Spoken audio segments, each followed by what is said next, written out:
حضرت سیدنا عمر رضی اللہ تعالی عنہ جلیل القدر ہستی ہیں جنہیں حضور علیہ السلام نے اللہ سے مانگ کے لیا۔ سارے صحابی رسول کریم صلی اللہ علیہ وآلہ وسلم کے مرید ہیں، لیکن جناب عمر میرے حضور کی مراد ہیں۔ 39 لوگ جب اسلام لا چکے، 39ویں شخص حضرت امیر حمزہ رضی اللہ تعالی عنہ تھے، اور ان کا ایمان لانا مسلمانوں کے لیے بہت بڑی ڈھارس اور بہت بڑے حوصلے کا سبب و ذریعہ بنا۔ تو میرے حضور نے ہاتھ اٹھا لیے، کہا اے اللہ، ایک شیر دیا ہے امیر حمزہ، ایک شیر اور عطا کر دے، اب تیری مرضی، عمر بن خطاب دے دے یا عمر بن حشام دے دے۔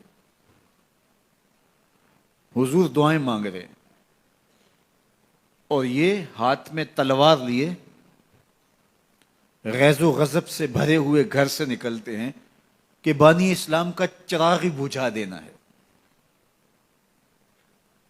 راستے میں ایک صاحب ملے اور کہا کہ عمر، تیور کوئی اچھے نہیں لگتے، خیر تو ہے، کدھر جا رہے ہو؟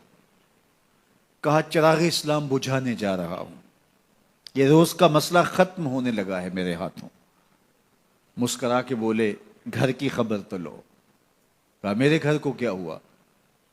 کہا تمہاری بہن فاطمہ بھی نوکر بن گئی ہے رسول اللہ صلی اللہ علیہ وسلم کی۔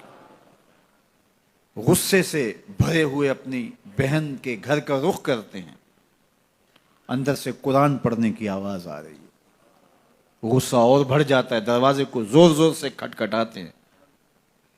اہل خانہ سمجھ گئے ماجرا کیا ہے، گرجدار آواز ہے جناب عمر کی، دروازہ کھولو۔ جلدی سے معلم کو چھپا دیا اور بہن آگے بڑھ کے دروازہ کھولا۔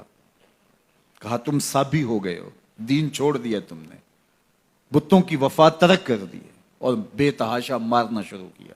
بہن کا سر پھٹ جاتا ہے، خون بہنے لگتا ہے،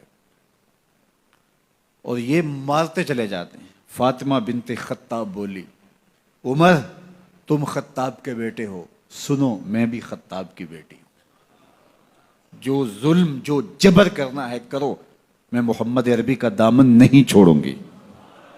سوچنے پہ مجبور ہو جاتے ہیں وہ کون سی طاقت ہے جس نے بجلیاں بھر دی اس کے اندر۔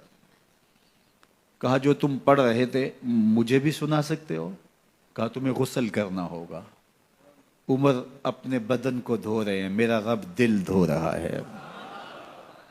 اتنے میں معلم بھی قرآن لے کر آ جاتے ہیں اور قرآن کی تلاوت ہونے لگتی ہے۔ طٰہٰ ما انزلنا علیک القرآن لتشقیٰ، 14ویں رات کے محبوب چاند، ہم نے قرآن اس لیے نازل تو نہیں کیا تھا کہ تم مشقت میں پڑ جاؤ۔ بے تاب ہو گئے، کہا عمر کی عمر برباد ہو گئی، مجھے لے چلو حضور کی چوکھٹ پہ۔ تلوار حمائل کی ہے، بہنوئی ساتھ ہیں، اور حضور کی بارگاہ میں حاضر ہو رہے ہیں۔ دروازے کے سوراخوں سے دیکھا تو صحابہ تشویش کا اظہار کرنے لگے کہ عمر آ رہا ہے، تلوار حمائل کی ہے، ارادے اچھے نہیں لگتے۔ جناب امیر حمزہ نے کہا دروازہ کھول دو، اچھی نیت سے آیا تو استقبال کریں گے، نیت اچھی نہیں ہے تو اس کی تلوار سے اس کی گردن کاٹ دیں گے۔ حضور کے سامنے جا کے بیٹھ گئے، گلے میں کپڑا ڈالا تو حضور نے پکڑ کے کہا عمر ابھی وقت نہیں آیا کہ تم اسلام لے آؤ؟ یہی وقت تھا عمر کے اسلام لانے کا۔ لبوں پہ کلمہ جاری ہو گیا،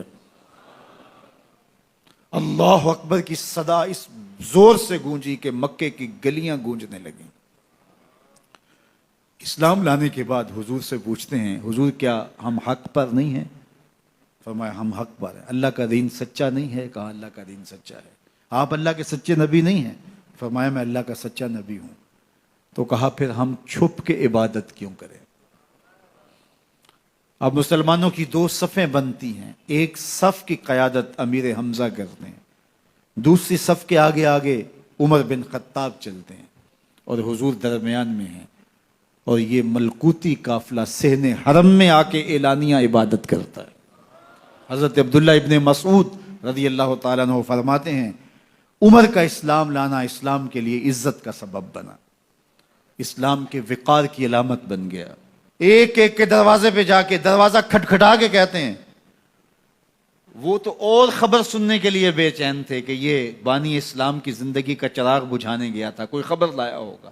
وہ کہتے ہیں آؤ عمر کدھر آئے ہو؟ کہا تمہیں بتانے آیا ہوں، کمزوروں سے پنجہ آزمائی کرتے رہے ہو، آؤ میرے سے بات کرو، میں محمد عربی کا نوکر بن گیا ہوں۔ اللہ اکبر۔ میرے حضور نے فرمایا جب اچھے لوگوں کا ذکر کرو تو میرے عمر کا ذکر بھی کیا کرو۔ میرے عمر کی زبان پر حق بولتا ہے، سچ بولتا ہے۔ ان الشیطان یفر من ظل عمر، عمر کے سائے کو دیکھ کے شیطان بھاگتا ہے۔ اللہ اکبر۔ اسلام لائے تو زندگی کی ایک ایک سانس اسلام کے لیے وقف کر دی، حضور کا پہرا دیا، حضور کی ناموس کا پہرا دیا، حضور کی شریعت کا پہرا دیا۔ اسلامی فتوحات پھیلیں تو پھیلتی ہی چلی گئیں، کبھی مصر فتح ہو رہا ہے، کبھی ایران فتح ہو رہا ہے، آرمینیا تک مسلمانوں کی افواج پہنچتی ہیں۔ 22 لاکھ مربع میل پر حضرت عمر رضی اللہ تعالیٰ عنہ کی سلطنت پھیل جاتی ہے۔ عدل و انصاف کا دورہ ہوتا ہے۔ زمانے نے دیکھا کہ غیر مسلم بھی عدالت میں کھڑا ہے تو اسے خوف نہیں ہوتا تھا کہ میرے سے ناانصافی ہوگی، اس لیے کہ حکومت عمر کی چل رہی ہے۔ وہ بھی مطمئن ہوتا تھا کہ میرے ساتھ انصاف ہو۔